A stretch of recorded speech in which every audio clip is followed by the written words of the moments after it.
Magandang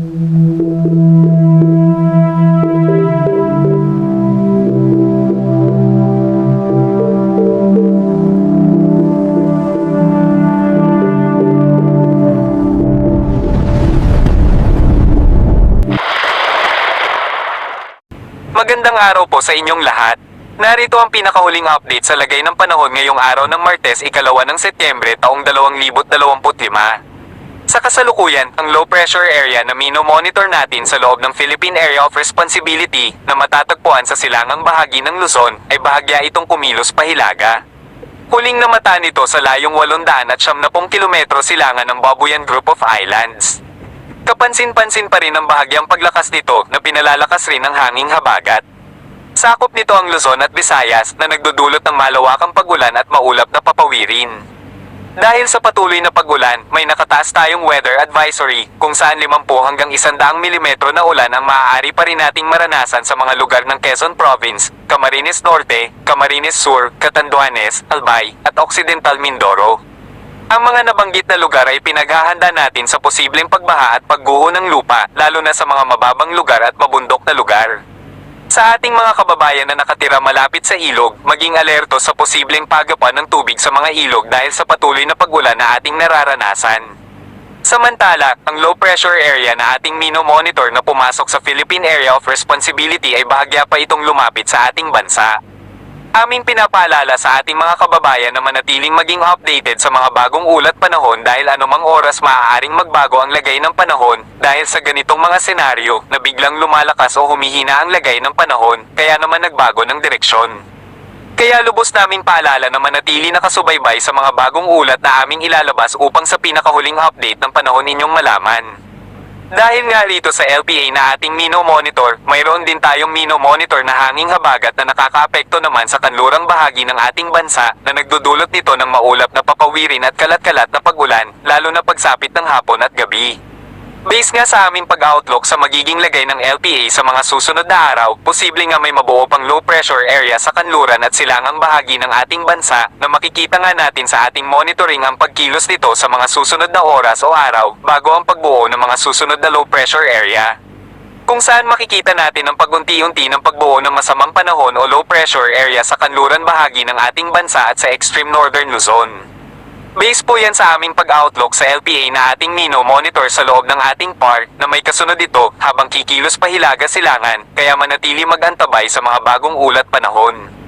Na ating matatandaan noong ika-27 ng Agosto, mayroong tropical cyclone threat potential na inilabas ng Pag-asa na pagsapit ng ika-27 ng Agosto hanggang ika-2 ng Setyembre na may posibleng mabuo na bagong low pressure area sa kanluran bahagi ng ating bansa kung iisipin natin valid hanggang ngayon.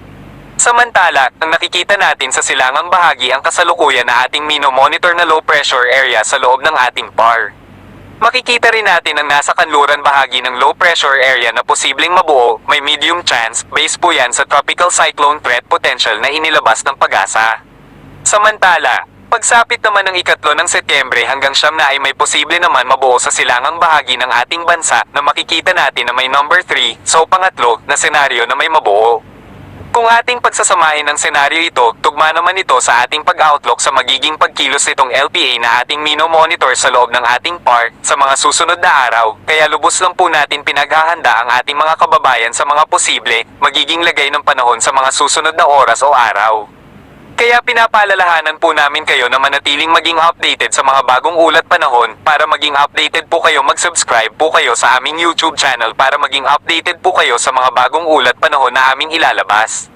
Dahil sa bear months na, asahan na po natin ang pagpasok ng masamang panahon sa ating bansa o pagkakaroon ng pagbuo ng low pressure area at posibleng maging bagyo na makaapekto sa ating bansa. Ang tanong, ano ang dapat nating gawin na paghahanda sa oras ng kalamidad? Kaya maging alerto sa mga bagong ulat panahon na aming ilalabas upang makapaghanda ng maaga. Kailangan mag-imbak ng mga kakailanganin sa oras ng sakuna o bagyo na tumatagal hanggang 3 araw dahil base sa climatological track na inilabas ng Pag-asa sa buwan ng Setyembre, mayroon tayong 2 o 4 na bagyo ang maaaring mabuo at dumaan sa ating bansa kung saan makikita natin na posible pa nga ito dumaan sa gitna ng ating bansa o may maglandfall sa kalupaan. At ang pangalawang senaryo naman na posible dumaan sa Hilagang Luzon o kaya naman lumapit o lumihis ng ating bansa. Ngunit asahan pa rin natin ang paghila ng hanging habagat dahil sa buwan ng Setyembre patuloy pa rin ang pag-iral ng hanging habagat na siyang nagdudulot ng mga maulap na papawirin at mga kalat-kalat na pag-ulan.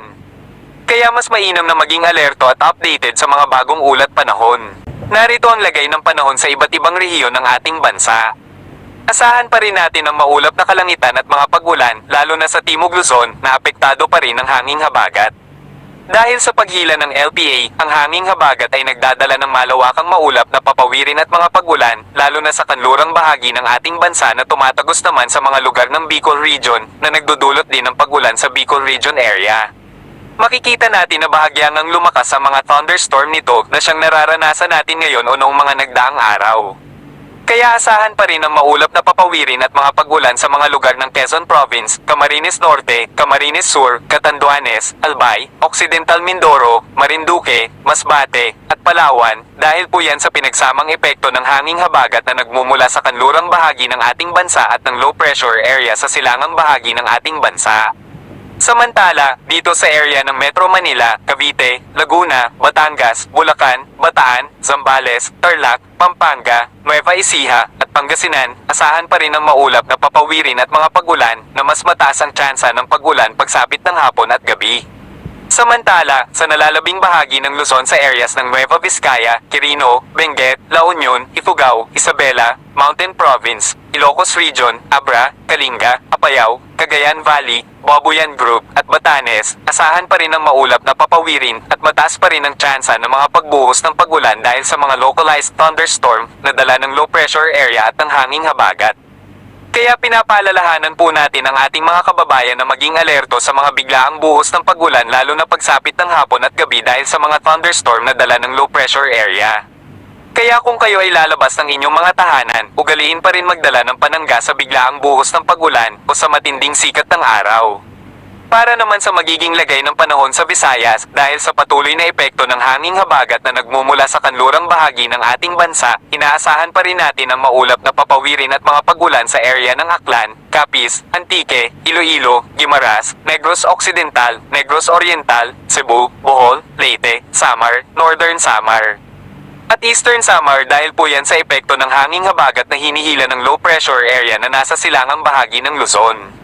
Kaya pinaghahanda po natin ang ating mga kababayan sa mga posibleng pagbaha sa mga mababang lugar at pagguho ng lupa kaya iba yung pag-iingat po. Dahil hindi lamang pagbaha ang ating pinangangambahan dahil nariyan ang madulas na daan na lubhang delikado naman sa mga kababayan nating mga driver kaya lubos po maging handa at alerto. Samantala, para naman sa magiging lagay ng panahon sa Mindanao, inaasahan po natin ang improved weather dahil sa pagtaas ng hanging habagat na makikita natin na buong Visayas ang siyang naapektuhan ng nasabing weather system. Kaya naman inaasahan natin na bubuti ang lagay ng panahon sa halos buong Luzon pagsapit ng umaga na posible nang ang makakaranas ng mainit na panahon. Ngunit pagsapit ng hapon at gabi, nariyan pa rin ang banta ng localized thunderstorm na siyang nagdudulot ng maulap na papawirin at mga pag-ulan pagsapit ng hapon at gabi dahil naman yan sa hanging habagat na nagmumula sa Timog Mindanao na wala naman ito gaanong epekto sa Mindanao ngunit nagdadala ito ng thunderstorm na siyang nagbubuhos ng biglaang buhos ng pag-ulan pagsapit ng hapon at gabi. Para naman sa mga kababayan natin sa Palawan, asahan pa rin po ang maulap na papawirin at mga thunderstorm na siyang nagdudulot ng mga biglaang buhos ng pag-ulan kaya manatili pa rin pong mag-antabay sa mga bagong ulat panahon. Para naman sa magiging lagay ng panahon sa ating karagatan, sa kasalukuyan wala pa rin tayong nakataas na gale warning sa kahit anong baybayin ng ating karagatan, ngunit iba yung pag-iingat pa rin sa mga nais pumalaot dahil sa mayroon pa rin po tayong monitor na low pressure area sa silangang bahagi ng Luzon, kung saan posible ang pagtaas ng alon sa karagatan dahil sa mga thunderstorm. Samantala, sa mga nalalabing bahagi ng ating karagatan, inaasahan natin magiging banayad ang magiging pag-alon ng ating karagatan kaya malaya pa rin makapaglalayag ating mga kababayan mangingisda. At yan nga po ang pinakahuling update po natin sa magiging lagay ng panahon sa ating bansa. Para sa mga karagdagang impormasyon, mag-subscribe po kayo sa aming YouTube channel para sa mga bagong ulat panahon na aming ilalabas. Pakiclick ang bell at ilagay lang po sa all bell para ma-notify po kayo sa mga bagong ulat panahon na aming ilalabas at huwag kaligtaan mag-share upang marami po tayong maabisuhan ng mga kababayan. Upang makapaghanda na rin ng maaga at upang makaiwas sa malubhang epekto dahil ang inyong pag-share ay malaking tulong para sa ating mga kababayan na maabisuhan sila sa parating na kalamidad o posibleng mabuo na masamang panahon sa mga susunod na mga araw. Maraming salamat and God bless us all guys. Ingat! Dumako naman tayo sa ating partner para sa mga karagdagang impormasyon sa loob ng ating bansa. Para naman sa lagay na ating panahon, mas nakikita nga natin na magiging maulan pa rin sa Central Luzon, Calabarzon, Mimaropa, Bicol Region, kabilang na ang Metro Manila. Ang sanhi niyan ay ang southwest monsoon o habagat, pati na rin yung low pressure area. Ito ay posible maging sanhi ng mga pag-ulan. Para naman sa nalalabing bahagi ng Luzon, partly cloudy to cloudy skies ating inaasahan at may mga tsansa ng mga localized thunderstorms. Agwat at temperatura sa Metro Manila ay 24 to 31 degrees Celsius. 17 to 24 degrees Celsius sa may Baguio, 25 to 32 degrees Celsius sa may Lawag, 25 to 33 degrees Celsius sa may Tugigaraw, 25 to 30 degrees Celsius sa may Legazpi, at 23 to 28 degrees Celsius naman sa may Tagaytay. Agwat at temperatura sa may Puerto Princesa ay 25 to 30 degrees Celsius at 26 to 30 degrees Celsius naman sa may Calayan Islands.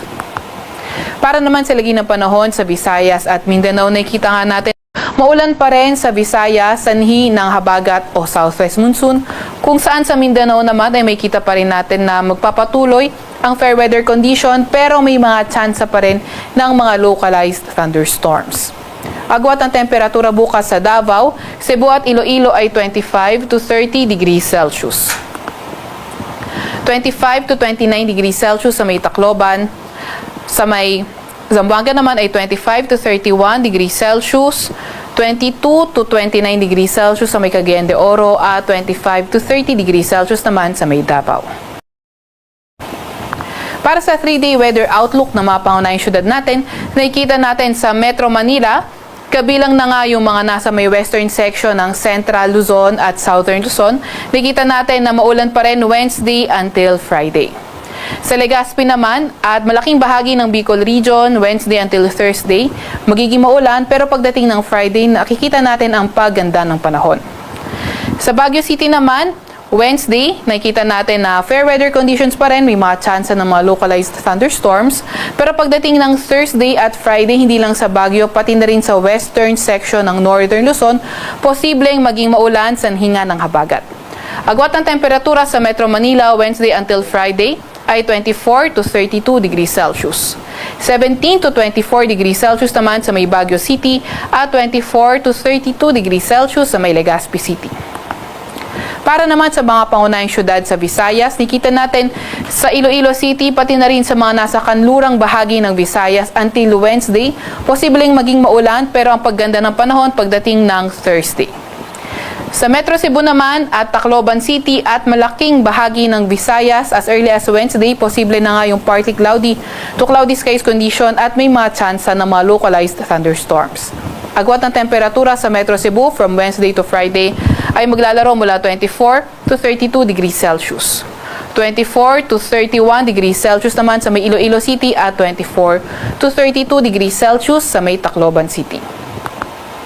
Para naman sa 3-day weather outlook ng mga pangunahing syudad sa Mindanao, nakita natin sa Metro Davao, Cagayan de Oro, pati na rin sa may Zamboanga City at malaking bahagi ng Mindanao, patuloy pa nga rin ang fair weather condition at may mga tsansa ng mga localized thunderstorms.